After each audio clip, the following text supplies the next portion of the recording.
यीशु के नाम में अभिवादन। मैं परमेश्वर का धन्यवाद करता हूं इस बड़े दिन के अवसर में परमेश्वर का वचन बांटने के लिए, और पास्टर किंग सोलोमन का भी धन्यवाद करता हूं इस निमंत्रण के लिए। मेरे प्रचार का विषय है यीशु मसीह शांति का उपहार। इन भय और समस्याओं के दिनों में हम और पूरा विश्व बहुत सी चुनौतियों का सामना कर रहा है। लोग शांति की खोज कर रहे हैं।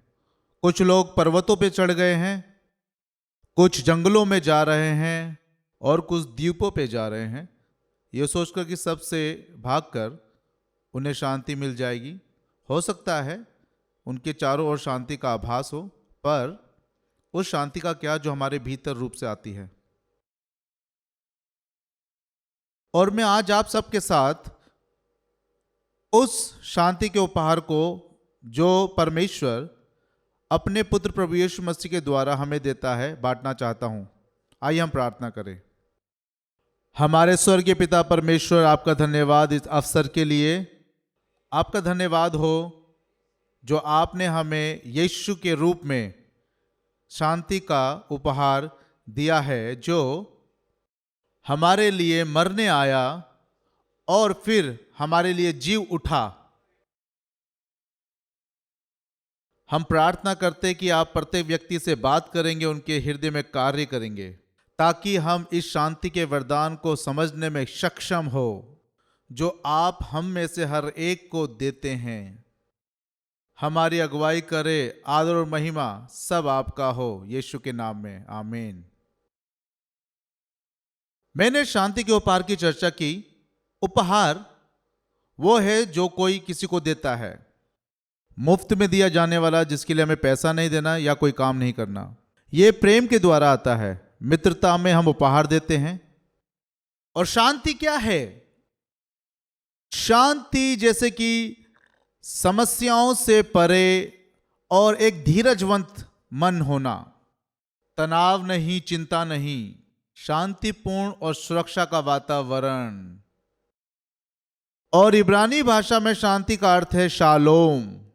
और हम इसको कई बार कहते हैं, जब भी हम किसी को शांति का अभिवादन देना चाहते हैं तो हम उसको कहते हैं शालोम। पर इस शांति का जो बुनियादी और गहरा मतलब है वो है कि परमेश्वर के साथ हर एक व्यक्ति का एक गहरा संबंध, एक संगति और एक मेल हो जाता है, जिसमें हर एक व्यक्ति को परमेश्वर की मुक्ति इस संगति के साथ मिलती हो। इसका साधारण अर्थ है कि हम परमेश्वर के साथ जुड़े हैं और फिर हमारे पास परमेश्वर की शांति है। और दो प्रकार की शांति होती है। एक होती है भीतरी शांति जो मन और हृदय में कार्य करती है, और एक है बाहरी शांति जो वातावरण और चारों ओर दिशाओं में हमारे बीच काम करती है। और शांति जो ये संसार में देता है, ये ज़्यादातर इस संसार के वातावरण पर निर्भर करती है। जब सब कुछ सही चल रहा होता है, सब अच्छा लगता है, जिंदगी अच्छी होती है, और यहाँ एक शांति का मापदंड आता है।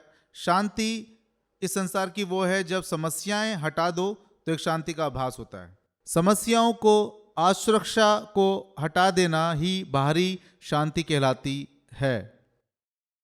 शांति जो यीशु हमें देता है वो इसके विपरीत है। वो शांति परिस्थितियों पर निर्भर नहीं करती है। ये शांति सताव में, भय में, निराशा में, भ्रम में और चिंताओं में बहती है। यीशु ने इस बात को पाया कि वो हमें इस जीवन की समस्याओं और संघर्ष और चुनौतियों से अलग नहीं रखेगा, पर जो वादा वो हमसे करता है, इस संसार की समस्याओं में भी, निराशाओं, परेशानियों में जिससे आज हम गुजर रहे हों, वो हमें अपनी शांति देगा जो केवल यीशु ही दे सकता है।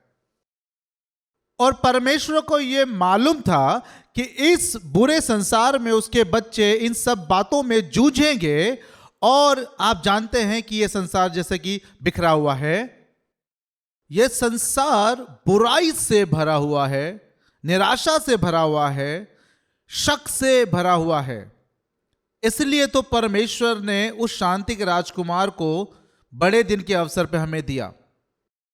और यशाया उसका 9वां अध्याय 6वां पद कहता है, क्योंकि हमारे लिए एक बालक उत्पन्न हुआ, हमें एक पुत्र दिया गया, यह विशेषकर हमारे लिए लिखा गया है, और प्रभुता उसके कांधे पर होगी, और उसका नाम, गौर से सुनिएगा, और उसका नाम अद्भुत युक्ति करने वाला, पराक्रमी परमेश्वर, अनंत काल का पिता और शांति का राजकुमार होगा। शांति का राजकुमार बहुत जरूरी है, क्योंकि परमेश्वर को पता है कि हम उन दिनों में रह रहे हैं जहां, जैसा कि आप जानते हैं कि यह संसार वो है जहां पे निराशा, परेशानी, दुख भरा हुआ है। भूकंप, सैलाब, अग्नि, जो नाम देना चाहो, कुछ मनुष्य के द्वारा हुआ, कुछ प्राकृतिक रूप से हुआ, पर सब बुरा ही बुरा है। यीशु भी इस बात को जानते थे कि संसार में हम सताव, दुख, परेशानियों और चुनौतियों का सामना करेंगे जब तक रहेंगे, जो कि शैतान के द्वारा है और परमेश्वर से हमें दूर कर रहा है। तो वो हमें यूहन्ना उसके 16 अध्याय पद 33 में हमें इस तरह से प्रोत्साहित करता। आइए हम पढ़ें। मैंने ये बातें तुमसे इसलिए कही, ये बातें यीशु मसीह अपने चेलों से उसके मरने और जी उठने से पहले कहता है कि तुम्हें मुझ में शांति मिले। केवल यीशु मसीह के द्वारा ही हमें शांति मिल सकती है। इस संसार में तुम्हें क्लेश होता है। किसी के द्वारा भी धोखा ना खाना जो कहेगा कि इस संसार में सब कुछ अच्छा है। नहीं, यह संसार एक टूटा हुआ और बिखरा हुआ है। यह संसार सिद्ध संसार नहीं है। तो यीशु ने कहा कि संसार में तुम्हें क्लेश होता है, पर ढाढ़स बांधो, मैंने संसार को जीत लिया है। यह हमारे लिए वादा है। तो अब हमारे लिए क्या है? यीशु मसीह जो शांति का वरदान है, हमें 2021 वर्ष पहले ही यीशु के जन्म के दिन मिल गया है। तो कैसे शांति के उपहार का हम आनंद मनाएं जो हमें परमेश्वर और यीशु ने वादा किया है? मैं आपके साथ 3 बातों को बांटूंगा जो आपको उत्साहित करेगी, याद दिलाएगी, ताकि आप हमेशा इस बात को याद रखो जब आप समस्याओं में हो, सताव में हो और जो आपकी शांति को चुरा रही होती है। पहली बात, परमेश्वर के हाथ में नियंत्रण है। जब आप भजन संहिता 34 पढ़ते हैं तो वो दाऊद को एक टूटे हुए मनुष्य के समान दर्शाता है, जो खतरों, दुश्मनों, भय से टूट गया है। परंतु हम देखते हैं कि वो खुद से बातें करता है और खुद को मनाता है। विशेष रूप से 31 के 15 और 14 में वो सारी परेशानियों को बताता है, परंतु वहां एक शब्द है, परंतु मेरा भरोसा तुझ पर है प्रभु। मैंने कहा तू मेरा परमेश्वर है, मेरे दिन तेरे हाथों में है। मेरे दिन का मतलब है मेरा जीवन, मेरे दिन तेरे हाथों में है। तू मुझे मेरे शत्रुओं और मेरे सताने वालों के हाथों से छुड़ा। एक चीज जो हमें करनी है वो हमें उस पर भरोसा रखना है, क्योंकि ये वो परमेश्वर है जिसके हाथों में सब बातों का नियंत्रण है और हम उसमें सुरक्षा पा सकते हैं, क्योंकि हमारा परमेश्वर विश्वास योग्य है। वो ना तो कभी सोता और ना ऊंघता है। और यीशु शांति के रूप में हमें पहले से ही दे दिया गया है। हमें शांति को पाने के लिए केवल उस पर विश्वास करने की जरूरत है। जैसा कि हम यूहन्ना 14 के 27 पद में देख सकते हैं कि मैं तुम्हें शांति दिए जाता हूं, मैं तुम्हें शांति देता हूं, मैं अपनी शांति तुम्हें देता हूं। वो शांति का राजकुमार है, इसलिए वो कहता है मैं अपनी शांति तुम्हें देता हूं। जैसा संसार देता है वैसे नहीं। जैसे कि मैंने आपको कहा था कि संसार शांति देता है, हमें लगता है चिंता ना करें और भयभीत ना हो। और ये एक वादा है, आश्वासन है जो यीशु मसीह हमें करता है। हमें केवल उस पर भरोसा रखना है, इसलिए नहीं कि वो सामर्थी परमेश्वर है, पर वो शांति का राजकुमार है। सब बातें उसके नियंत्रण में हैं, जो कि पहली बात है। इब्रानियों अध्याय 4 13 पद कहता है, और सृष्टि की कोई वस्तु परमेश्वर से छिपी नहीं है, वरन हमें जिसे लेखा देना है उसकी आंखों के सामने सब वस्तुएं खुली और प्रकट है। तो हर एक चीज हमारे प्रभु यीशु मसीह के सामने मौजूद है, क्योंकि वो नियंत्रण रखने वाला परमेश्वर है। आप नहीं कह सकते कि परमेश्वर आप मेरी समस्याओं को नहीं जानते। नहीं, वो जानता है। वो सब कुछ जानता है, यहां तक कि हमसे पहले की बातों को भी जानता है। प्रकाशित वाक्य 1 अध्याय 8 में प्रभु परमेश्वर कहता है कि वो अल्फा और ओमेगा है, जो था, जो है और जो आने वाला है, जो अनंत परमेश्वर है, जिसकी कोई शुरुआत या अंत नहीं। जितना गहरा हमारा परमेश्वर से रिश्ता होगा, उतनी अच्छी तरीके से हम उन चारों ओर की परिस्थितियों को समझ पाएंगे, क्योंकि हम जानते हैं हमारे लिए भला होगा, क्योंकि हम जानते हैं कि कौन नियंत्रण करता है और कुछ भी परमेश्वर की मर्जी के बिना नहीं हो सकता। उन बातों पे विश्वास मत करना जो लोग कहते हैं, पर इस बात पर विश्वास करो, परमेश्वर की मर्जी के बिना कुछ भी नहीं हो सकता। अब चाहे आपको पसंद हो या ना हो, परमेश्वर राज करने वाला राजा है, यही सत्य है। भजन संहिता 24 उसका 1 कहता है, पृथ्वी और जो कुछ उसमें है, यानी जिसमें हम रहते हैं वो पृथ्वी, जो कुछ उसमें वो यहोवा का है, और जगत और उसमें निवास करने वाले सभी चीज। और ये इस तरीके से इस बात को जोड़ती है, चाहे पृथ्वी हो या स्वर्ग हो, सब कुछ जो उसमें होता है वो परमेश्वर के नियंत्रण में हो। चाहे वो पृथ्वी हो या स्वर्ग, उसमें जो कुछ होता है वो परमेश्वर के नियंत्रण में होता है। कुछ भी परमेश्वर की मर्जी के बिना नहीं होता। तो यदि हम आयुब की पुस्तक का अध्ययन करें जो पुराने नियम में है, और उसके अनुभवों को शैतान खुद भी संयमी दिखाया गया है और परमेश्वर की मर्जी से ज्यादा कुछ नहीं कर सका। और आप इस घटना को आयुब की पुस्तक अध्याय 1 पद 12 से अध्याय 2 पद 6 तक में देख सकते हैं। और भजन संहिता 139:4 में, है यहोवा, मेरे मुख में ऐसी कोई बात नहीं जिसे तू पूरी रीति से जानता ना हो। यह है परमेश्वर। क्या आपको लगता है कि वो नियंत्रण नहीं रख सकता? यह है सर्वज्ञानी परमेश्वर है जो सब कुछ जानता है। इस बात को याद रखिए, सर्वज्ञानी परमेश्वर है। पर दुर्भाग्य की बात यह है कि आजकल हमें सिर्फ वायरस के नाम ही याद हैं। जैसे आप जानते हैं, पहले अल्फा आया, फिर ओमेगा आया, अभी ओमिक्रॉन चल रहा है। ओमिक्रॉन भूल जाइए, इस बात को याद रखिए कि वो सर्वज्ञानी परमेश्वर है, ये हमारा परमेश्वर है, इसे याद रखिए आप। और इब्रानियों 4:13 कहता कि कुछ भी उसकी आंखों से छिपा नहीं है। जैसा कि मैंने पहले कहा कि कुछ भी नहीं, कोई सृष्टि नहीं। और एक गीत जो कि निकोल सी मेलन के द्वारा लिखा गया है, वो गीत है रिडीमर, जो आप गूगल में देख सकते हैं। गीत इस प्रकार है कि कौन सूर्य को सिखाता है कि सुबह कहां खड़ा होना है। जैसे कि आपको पता है सूर्य उगता है, तो कौन है जो उसको वहां पे खड़ा होना या सब कुछ करना सिखाता है? और कौन है जो समुद्र की लहरों को एक तरफ से दूसरी ओर जाने को सिखाता है? लहरें रोज एक तरफ से दूसरी ओर जाती है, जब आप बीच पे जाओगे तो देख पाओगे। और किसने पानी को या समुद्र को ये करने को कहा? या किसने फिर चंद्रमा को कहा कि छुप जा, जैसे कि हम रात को ही उसे देख पाते हैं बस? और जिसके शब्द ही काफी है डूबते हुए तारे को पकड़ने के लिए, परमेश्वर की आज्ञा ही काफी है। यह है परमेश्वर की सामर्थ, और इस परमेश्वर की महिमा हम करते हैं। और इस परमेश्वर के हाथ में मेरे जीवन का, आपके जीवन का, मेरे जीवन की परिस्थितियों का, आपके जीवन की परिस्थितियों का नियंत्रण है। हमें केवल इस पर भरोसा रखना है। फिलिपियों 4:6 और 7 में लिखा है कि किसी भी बात की चिंता मत करो, मतलब किसी भी बात की नहीं, परंतु हर एक बात में तुम्हारे निवेदन, प्रार्थना और विनती के द्वारा धन्यवाद के साथ परमेश्वर के सम्मुख उपस्थित की जाए।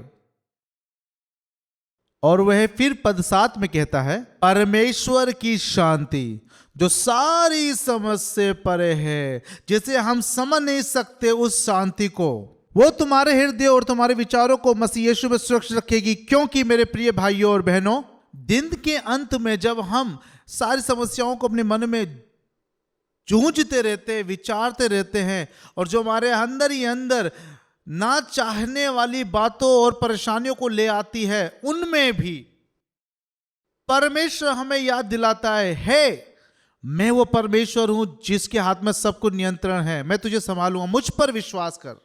अपनी परिस्थितियों को परमेश्वर के हाथों में दे, समर्पित करे, उससे कहे, परमेश्वर मैं इसे संभाल नहीं सकता, मैं समस्याओं से निकलना चाहता हूं, आप मेरी मदद करें, आप मुझे उभारे, आप मुझे अच्छी नींद दे, मैं इन सब से बाहर आना चाहता हूं। परमेश्वर को समर्पित करें अभी। दूसरी बात, परमेश्वर हमारे नजदीक है। पहली बात, परमेश्वर के हाथों में नियंत्रण है। दूसरी बात, वो हमारे नजदीक है। हम खुद को सुरक्षित और आरामदायक महसूस करते हैं जब हम पुलिस को देखते हैं या किसी ऐसे चेहरे को देखते हैं जिसे हम जानते हैं। हम खुश होते हैं, या फिर कभी हम किसी भोजन के लिए जाते हैं या किसी शादी माहौल में जाते हैं, हम लोगों को देख के खुश होते हैं क्योंकि हम उन्हें जानते हैं, हम उनसे बातें करते हैं। कई देशों में और कई जगहों पे लोग अपने घरों में कुत्तों को पालते हैं ताकि वो शांत रह सके, सुरक्षित महसूस कर सके और ताकि रात को अच्छी नींद सो सके।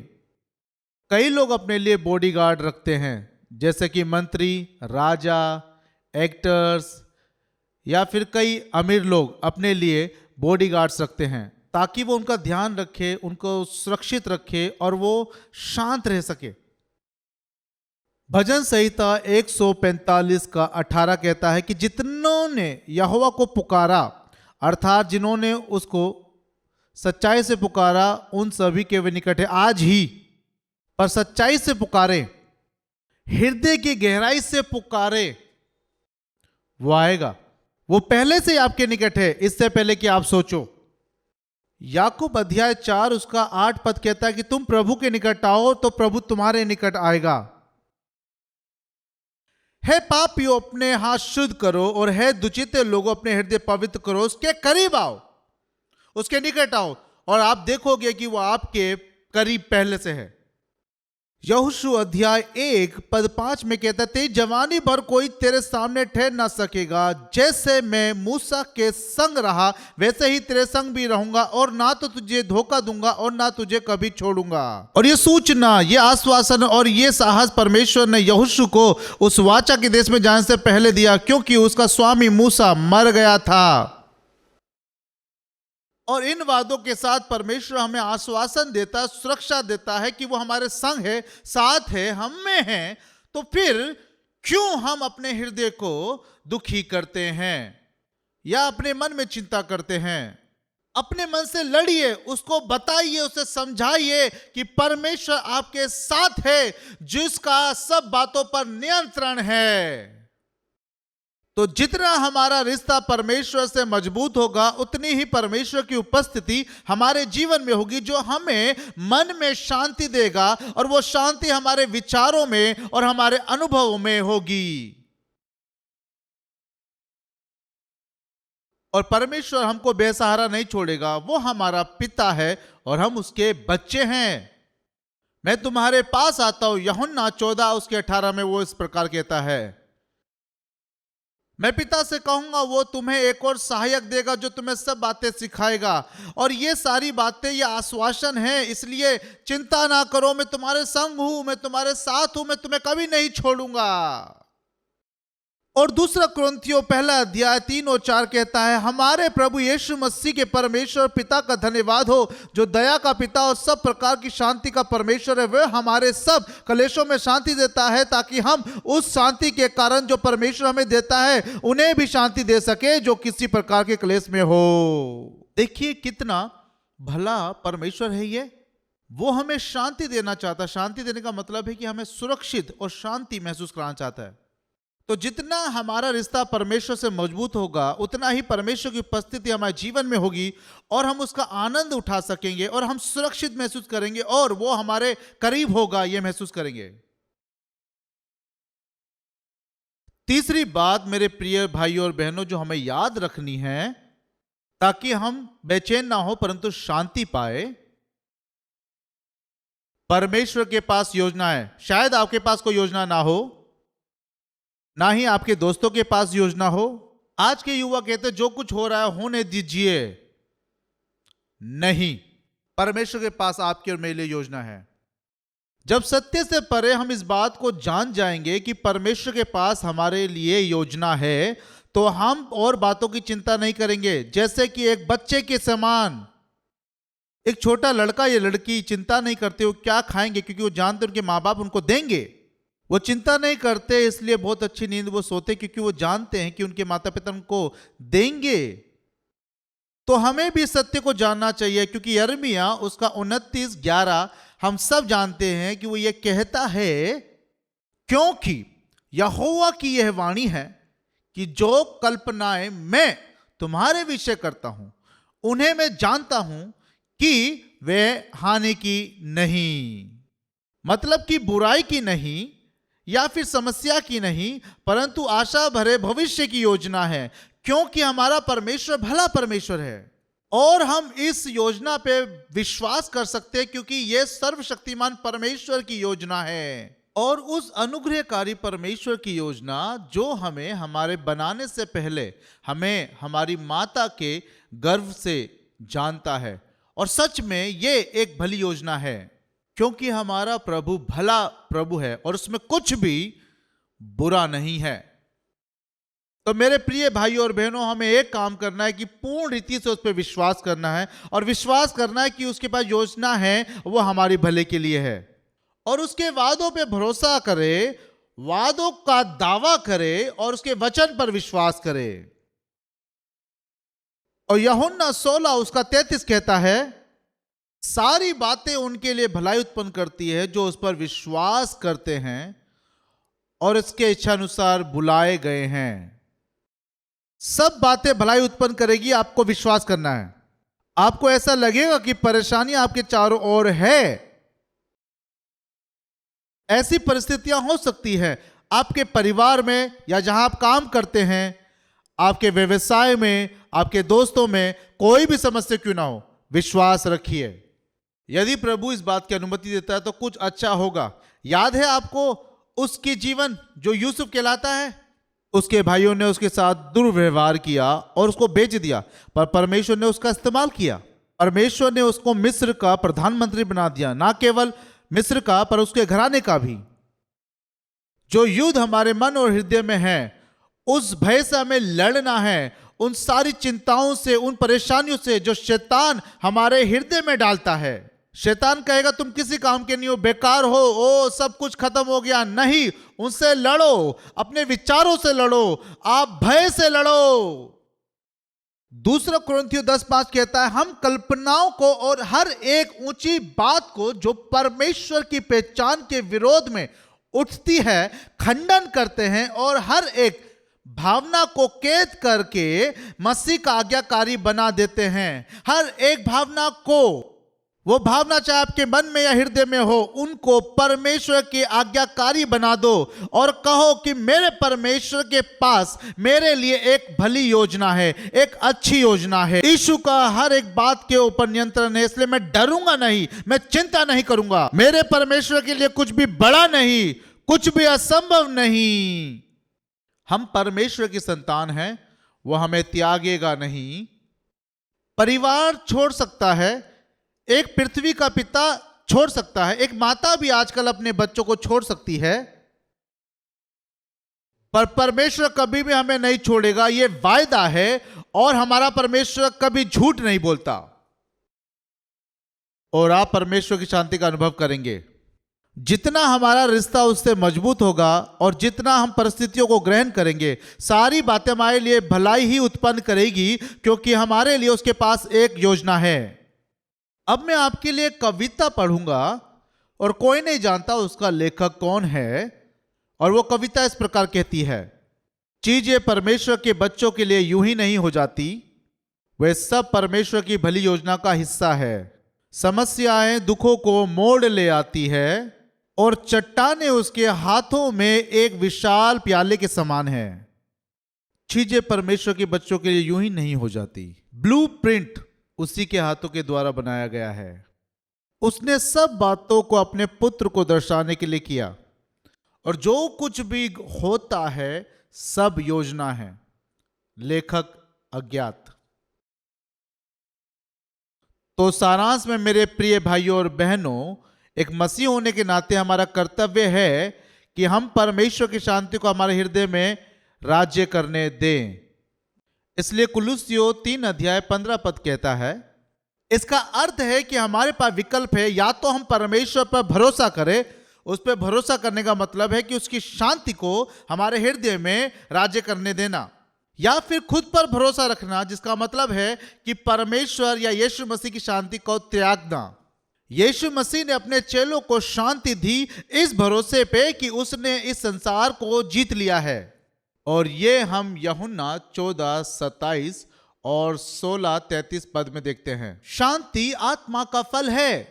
तो जब हम परमेश्वर की आत्मा को अपने हृदय पर राज्य करने देते हैं, तब हम उसकी शांति को महसूस कर पाते हैं। ये गलातियों 5:22 और 23 में है। और शरीर पे मन लगाना तो मृत्यु है, परंतु आत्मा पे मन लगाना जीवन और शांति है। रोमियो उसका 8:6 ऐसा कहता है। तो मेरे प्रिय भाई और बहनों, वो शांति का उपहार आज हमारे पास यीशु के रूप में है, वो हमारे बीच में मौजूद है।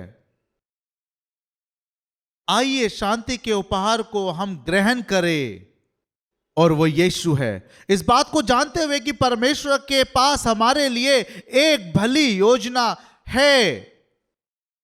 और फिलिपियों अध्याय 4:7 कहता है, तब परमेश्वर की शांति जो सारी समझ से बिल्कुल परे है, सारी समझ से अलग, और कभी कभी तो हम उस बात को बता भी नहीं सकते कि वो कैसी शांति है। समस्याओं में भी हम शांत हैं, और ये परमेश्वर की ओर से केवल परमेश्वर ही दे सकता है। और जो तुम्हारे हृदय और विचारों को मसीह में सुरक्षित रखेगी। आपने देखा इन शब्दों को, आपके विचार और आपके हृदय। अब जानते हैं, कई बार, मुझे नहीं पता आपके संग है या नहीं, पर मैंने अनुभव किया है इस बात का कि आपका मन कई बातों में उलझा होता है, कई परेशानियों से जूझ रहा होता है, पर जब आप चर्च में आते हैं और जब आप विश्वासियों के साथ परमेश्वर की महिमा आराधना करते हैं, आपका हृदय शांति से भर जाता है। शांति आपके मन में, आपके हृदय में, जबकि इतना संगीत है, शोर है, लोग वहां पे तालियां बजा रहे होते, चिल्ला रहे होते हैं, और इतने सब कुछ होने के बीच में भी, उस संगीत में भी, यहां तक तालियों के शोर में भी आप शांति को महसूस करते हैं। आप हल्का और शांत महसूस करते हो। मेरे भाइयों और बहनों, यही परमेश्वर की शांति है। शांति जो प्रभु यीशु आपको और मुझको देना चाहता है। तो ये वो शांति है जो स्वर्गीय पिता हमें यीशु मसीह के द्वारा एक तोहफे के रूप में आपको और मुझको देना चाहता है। तो आओ हम इस तोहफे को ना केवल जाने या रख ले अपने पास, पर इसे खोले और ग्रहण करें और इस्तेमाल करें। तब ही हम इस तोहफे को इस्तेमाल और उसका आनंद ले सकेंगे। वो शांति जो यीशु आपको और मुझे देने के लिए तैयार है। तो आइए अपने मनों को चिंतित ना करें। यीशु ने कहा भयभीत ना हो, क्योंकि उसने संसार पे विजय प्राप्त की है और यह शांति हमें दी है।